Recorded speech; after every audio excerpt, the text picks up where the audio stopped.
नमस्कार, मी स्नेहा. आपण पाहताय साम टीव्ही न्यूज. साम संजीवनी या आरोग्य विशेष कार्यक्रमामध्ये तुम्हा सगळ्यांचं स्वागत. सुंदर दिसण्यासाठी आपले केस खूप महत्त्वाची भूमिका बजावतात, पण आजकाल अनेक जण केस गळतीमुळे त्रस्त आहेत. आता यावर हेअर ट्रान्सप्लांट हा उत्तम पर्याय असू शकतो, पण हेअर ट्रान्सप्लांट विषयी अनेक समज आणि गैरसमज सुद्धा आहेत बरं का.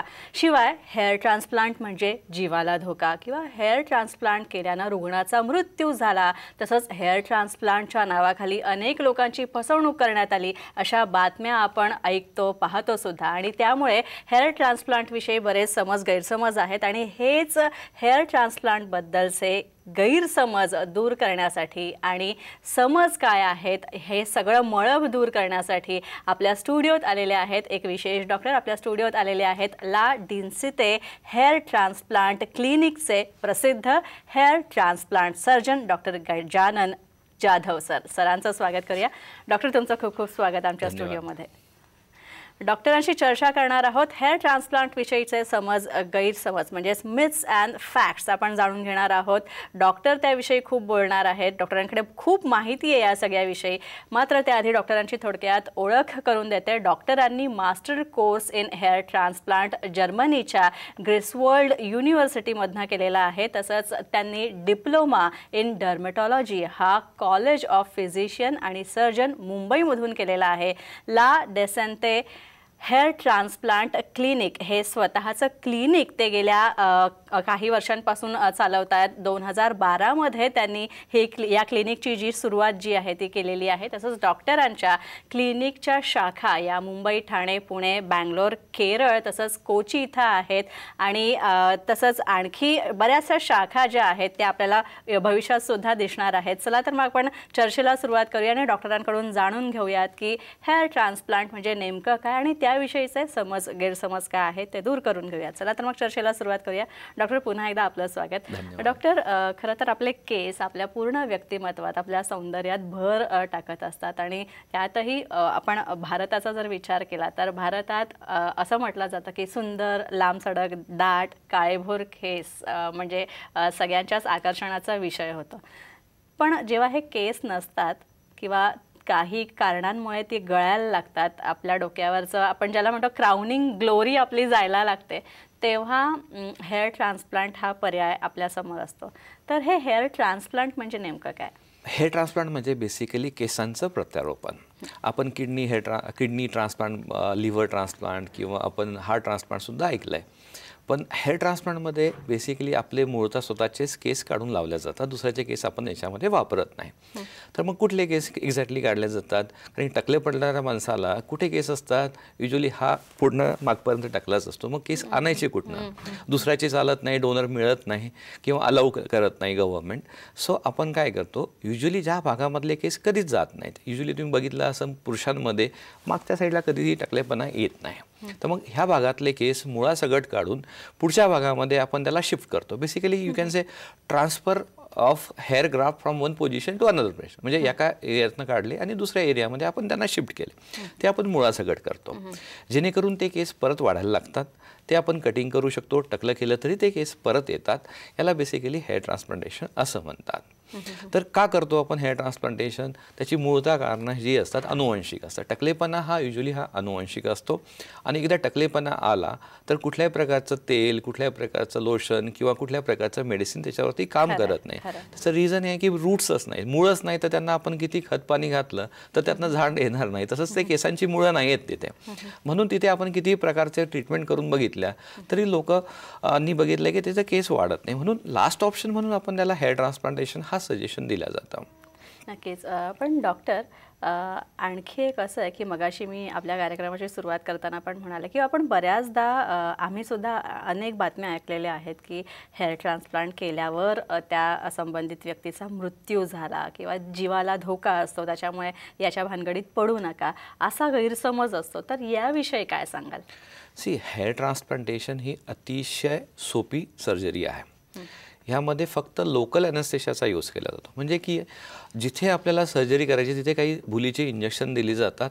समजा की पुढच्या भागामध्ये आणि मागच्या भागामध्ये फक्त भुलीची इंजेक्शन दिली जातात. त्याच्यामध्ये पेशंट हा पूर्णतः शुद्धीवर असतो. म्हणजे त्याला आपल्यासोबत काय घडतंय हे कळतंय, फक्त वेदना होत नाही, कारण की भूल दिलेली असते त्या एरियामध्ये. तर आता मृत्यू का होऊ शकतो याची बेसिकली 2 मुख्यतः कारणं आहे. एक तर पेशंट हा सर्जरीसाठी फिट नाही आहे, किंवा डॉक्टर स्किल्ड नाही आहे, किंवा त्याचा सेटअप त्या सर्जरीसाठी परिपूर्ण नाही आहे. आता जर पेशंटच्या बाबतीत बोलायचं झालं तर बऱ्याच वेळेस असं होतं की पेशंटला वाटतं की ही सर्जरी एक छोटी मोठी सर्जरी आहे, आपण एखाद्या सलूनमध्ये जाऊन सर्जरी केली तरी चालेल.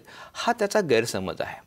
हे ऑपरेशन आहे आणि हे ऑपरेशन एका स्किल्ड डॉक्टरकडनं करणं आवश्यक आहे. तुम्ही जर कुठेही जाऊन करणार त्या डॉक्टरांचं तुम्हाला क्वालिफिकेशन माहीत नाही आहे, तो खरंच डॉक्टर आहे का नाही हे सुद्धा माहीत नाही आहे. बऱ्याच लोकांनी आज बिझनेस म्हणून हेअर ट्रान्सप्लांटेशनला घेतलेलं आहे. बऱ्याच बिझनेसमन लोकांनी त्याच्यामध्ये पैसे गुंतवलेले आहेत आणि ते सेंटर स्टार्ट करतात. त्यांना पैशांची म्हणजे पैसे कमी करायचे असतात, इन्व्हेस्टमेंट कमी हवी असते, म्हणून कुठल्या तरी एखाद्या टेक्निशियनला जॉईन करून घेतात आणि त्याच्याकडनं सर्जरी करतात. हा बेसिकली सगळ्यात मुख्यतः प्रश्न निर्माण झालेला आहे.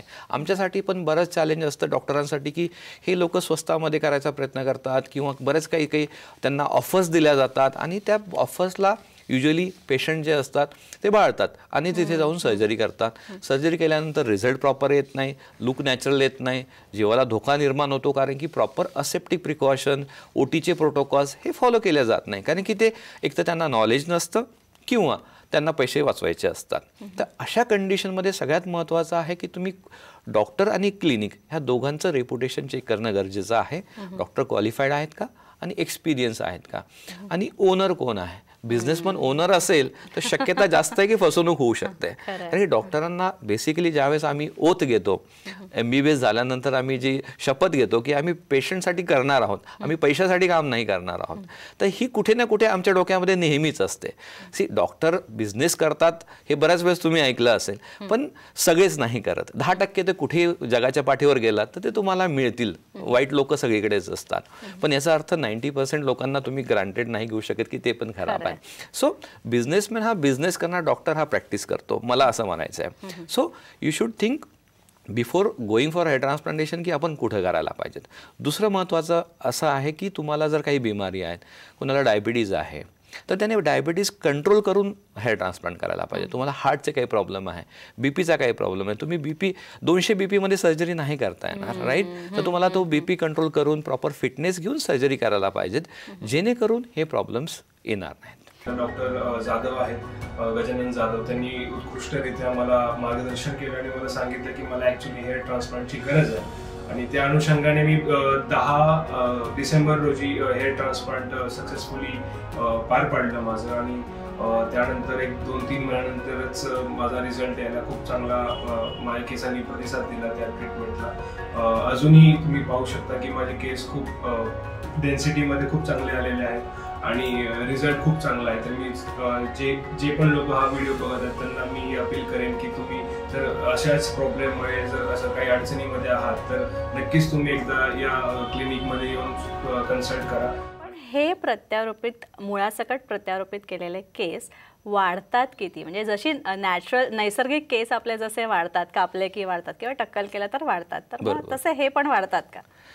जो केस गळतो तो परत सायकलमध्ये जाऊन परत रिग्रोथ होतो. त्यासाठी काही स्टेम सेल्स आणि रूट्स असतात, त्याच्यामधनं केस परत तयार होत असतो. हेअर सायकलचे बेसिकली 3 स्टेजेस असतात. एका स्टेजमध्ये केस ग्रो होतात, दुसऱ्या केसमध्ये केसांची ग्रोथ थांबते आणि नंतर तो गळून जातो. तर सगळ्या केसेसमध्ये ह्या गोष्टी होत असतात. पण ज्या लोकांना जिनेटिक प्रॉब्लेम आहे किंवा काही हॉर्मोनल इश्यूज आहेत, अशा केसेसमध्ये केसांची वाढ खुंटते, केसांची थिकनेस कमी होते, केसांचा कलर चेंज होतो आणि तो गळतो परत येत नाही. तर अशा केसेसमध्ये टकलेपणा येतो. ट्रान्सप्लांटच्या केसांमध्ये आपण जे स्ट्रॉंग केस असतात बेसिकली ते मागच्या भागामध्ये असतात, त्याच्यावरती हॉर्मोनल इफेक्ट किंवा जेनेटिक इफेक्ट होत नाही. तुम्ही बघितलं असेल की मागचे केस कोणाचीच जात नाही. का जात नाही, पुढचेच का जातात? तर ते जेनेटिकली डिसाइडेड असतात की कोणते केस हे जाणार आहेत, कोणते नाही जाणार आहेत. त्यामुळे ते मागच्याच भागातले केस यूज केले जातात. जर कुठल्या मनुष्याला ते कमी पडत असतील तर आम्ही दाढीचे केस किंवा कधी कधी शरीराचे सुद्धा केस यूज करतो. आणि हे केस एकदा आपण लावलेत तर ते रूटसोबत लावतो. आपण लॉंग केस कधीच लावत नाही, आपण रूट्स लावतो. त्यातनं तुम्ही कितीही वेळेस कटिंग केली, टकलं केलं तर केस परत रिजनरेट होतो.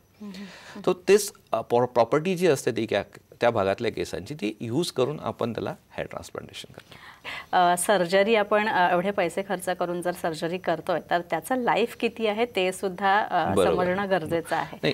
त्याविषयी काय? हा प्रश्न युजली मला सगळे पेशंट विचारतात की सर आज मी सर्जरी करतो तर मला परत टकलेपणा तर येणार नाही ना? तुम्ही आज मला केस लावून दिलात, कदाचित एक 6-7 महिन्यामध्ये मी छान दिसेल सुद्धा, पण पुढचं काय? तर आपण असं डिवाइड करूया याला की ट्रान्सप्लांटेड एरिया आणि नॉन ट्रान्सप्लांटेड एरिया. आता कसं असतं, प्रत्येक फॅमिलीमध्ये हा टकलेपणा ठराविक असतो की काही जणांचं पुढचे 4 बोटं जातात, काही जणांचं मागपर्यंत टकलेपणा येतो. आता तुम्ही कोणत्या स्टेजमध्ये हेअर ट्रान्सप्लांट करता त्यावरती पण बऱ्याच गोष्टी अवलंबून असतात. आज आपण जर ट्रान्सप्लांट केलं तर ते केस जे असतात ते स्ट्रॉंग डोनर झोन म्हणतो आम्ही त्याला, की जिथले केस युजली कधीच जात नाही. तर अशाच भागातनं केस काढून पुढे लावल्या जातात. त्या केसांची जी लाईफ आहे मागच्या भागामध्ये ती सुद्धा सेम आपल्याला पुढच्या भागामध्ये मिळते. म्हणजे लाईफ टाईम म्हणायला हरकत नाही. पण बरेच फॅक्टर्स असतात की जे कधी कधी कारणीभूत असतात की ते थोडेफार का होईना प्रमाणात त्याची डेन्सिटी फ्युचरमध्ये कमी होऊ शकते. तर आम्ही पेशंटला सांगताना सांगतो की 80 ते 90% ट्रान्सप्लांटेड केस युजली तुम्हाला लाईफ टाईममध्ये बघायला मिळतील. कारण की आज जर आपण 100 केस एका भागामध्ये ठराविक भागामध्ये लावलेत ते पण गळणार आहेत आणि परत येणार आहेत. तर आज 100 पैकी जे दिसत आहेत तुम्हाला सगळे वाढलेले ते उद्या दिसणार नाहीत. का? कारण की हे गळणार आहेत त्यातले आणि परत येणार आहेत, ते सायकलिंगमध्ये जाणार आहेत. तर त्यामुळे तुम्हाला 100च्या ऐवजी 80-90 दिसू शकतात, पण ते परत रिग्रोथ होतात. आणि कधी कधी काय होतं की काही भाग असा यूज केला जातो की जो भाग स्ट्रॉंग नाही आहे, तेवढा स्ट्रॉंग नाही आहे, त्याच्यातले केस जाऊ शकतात. अशा भागामध्ये आपण केस काढले आणि ते लावले तर तिथे कधी कधी प्रॉब्लेम क्रिएट होतो. कारण की ग्रेड 7 म्हणजे इथनं मागपर्यंत जर टकलेपणा असेल तर आपल्याला संख्या खूप जास्त लागते. 7 ते 8 हजार ग्राफ्ट लागतात. ते युजली एका स्ट्रॉंग डोनर झोनमधनं मिळत नाही. तर अशा केसेसमध्ये थोडा धोका असतो, पण पेशंटला रिझल्ट हवे असतात. त्यामुळे डॉक्टरही थोडीशी रिस्क घेतात की आपण हे केस लावले ते कदाचित मेंटेन होऊ शकतात किंवा काही मेडिसिन जर दिल्या फ्युचरमध्ये आपण की ज्याने आपला हेअरफॉल कंट्रोल होऊ शकतो, त्यांची लाईफ वाढवता येऊ शकते. ट्रान्सप्लांट केल्यानंतर पुढे काय काळजी घ्यावी हे सुद्धा डॉक्टर सांगणार आहेत. मात्र त्याआधी एक छोटासा ब्रेक घेऊया.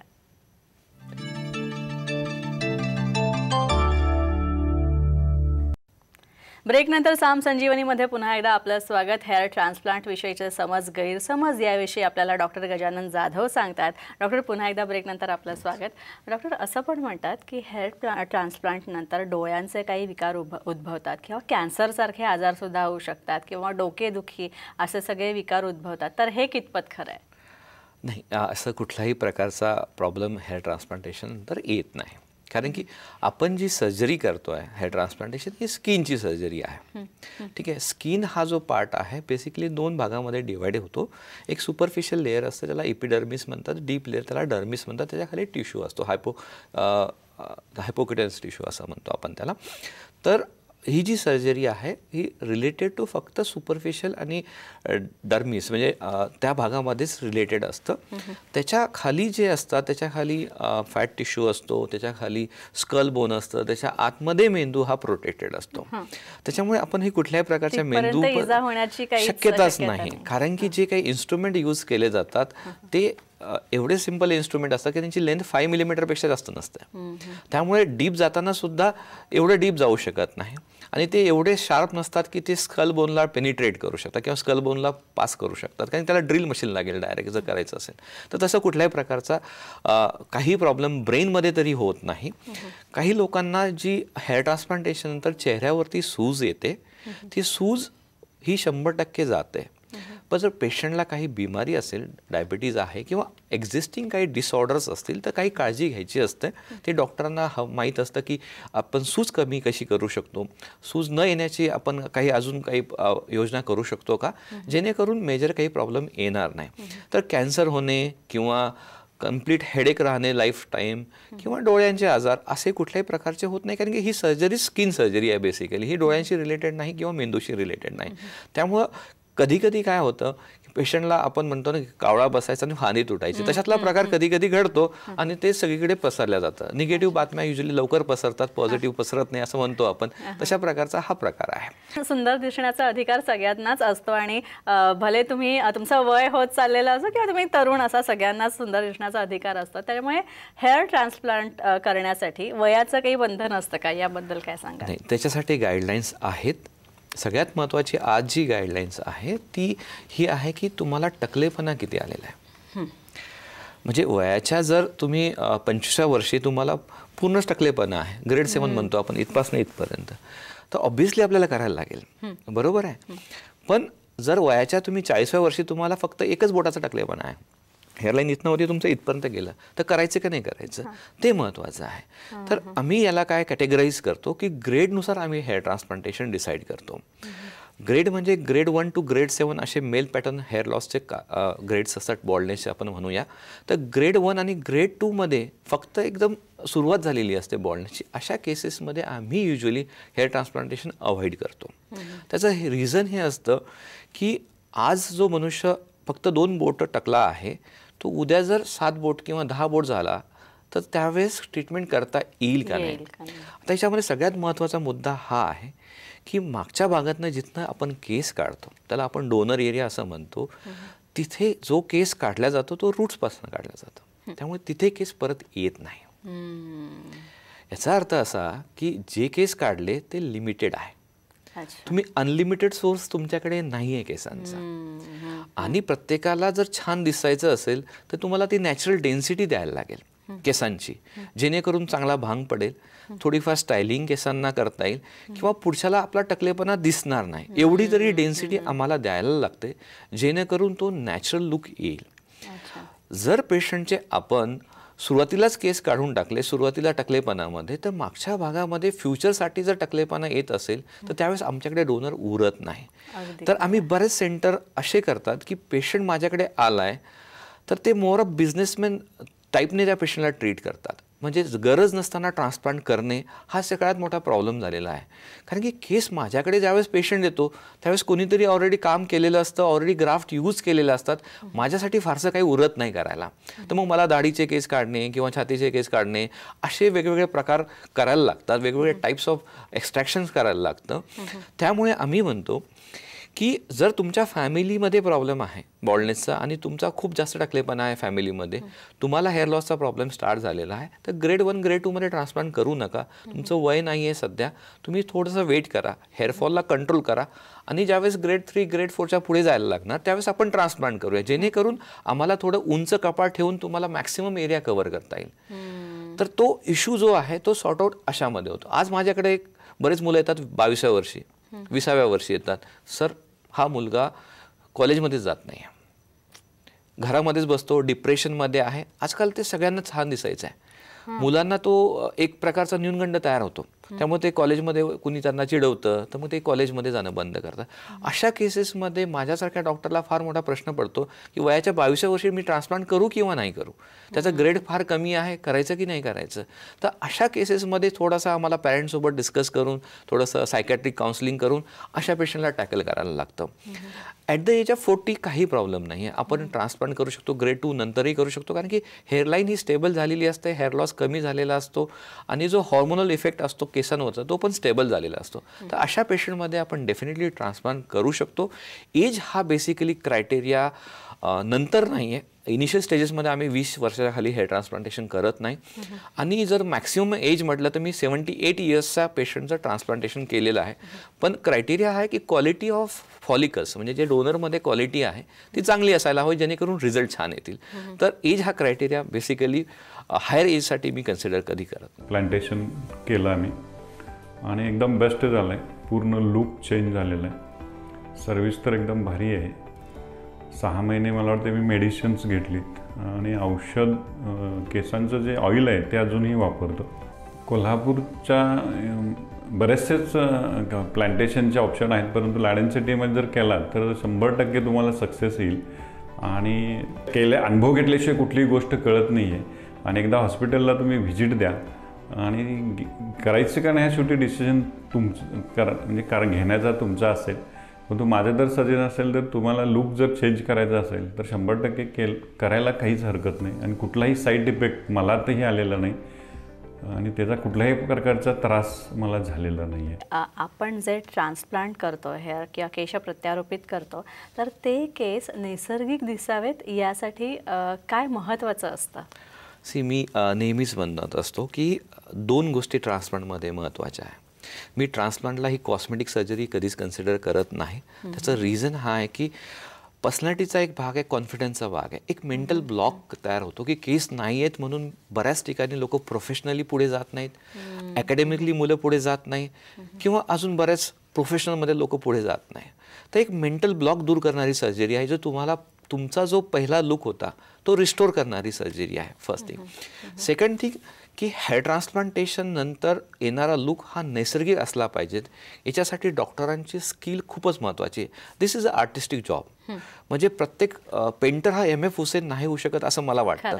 तसंच प्रत्येक डॉक्टर हा तेवढ्या पद्धतीने चांगल्या पद्धतीने नॅचरल हेअर ट्रान्सप्लांट देऊ शकत नाही. आणि त्याला एक स्किल, त्याला एक सेन्स लागतो. ज्यावेळेस तुम्ही हेअर ट्रान्सप्लांटेशन करता त्यावेळेस अँगल ऑफ ट्रान्सप्लांटेशन, डेन्सिटी कशी हवी, कोणत्या प्रकारचे केस फ्रंट लाईनला वापरायचे, ह्या सगळ्यामध्ये एक्सपर्टायझेशन आणि थोडंसं एक सेन्स ऑफ आर्टिस्टिक लुकचा असायला हवा त्या डॉक्टरांकडे. तरच हे नॅचरल पद्धतीने हेअर ट्रान्सप्लांटेशन सक्सेसफुल होऊ शकतं, जे कोणी डिटेक्ट करू शकणार नाही. नक्कीच डॉक्टर, तुम्ही इथे आलात आणि केश प्रत्यारोपणाविषयी म्हणजेच हेअर ट्रान्सप्लांटविषयी डॉक्टरांनी अतिशय सुंदर माहिती दिली आहे. तसंच तुमच्या मनात सुद्धा काही गैरसमज असतील ते सुद्धा डॉक्टरांनी दूर केलेले आहेत. पण आणखी तुम्हाला काही डॉक्टरांना विचारायचं असेल तर डॉक्टरांच्या क्लिनिकचा नंबर दिलेला आहे, तसंच डॉक्टरांची वेबसाईट दिलेली आहे, ईमेल दिलेला आहे. हा ईमेल ID तुम्ही नोट डाऊन करून घ्या. तसंच त्यांचा संपर्क क्रमांकसुद्धा टिपून घ्या. डॉक्टरांना तुम्ही कॉल करू शकता, त्यांची अपॉइंटमेंट घेऊ शकता आणि तुमच्या मनात जे काही गैरसमज असतील हेअर ट्रान्सप्लांट विषयीचे ते तुम्ही दूर करू शकता. डॉक्टर गजानन, तुम्ही इथे आला त्यासाठी खूप खूप आभार. धन्यवाद. यानंतर इथेच थांबतोय. पुन्हा भेटूया नवीन विषयांसह आणि नवीन तज्ज्ञांसह. तोपर्यंत नमस्कार.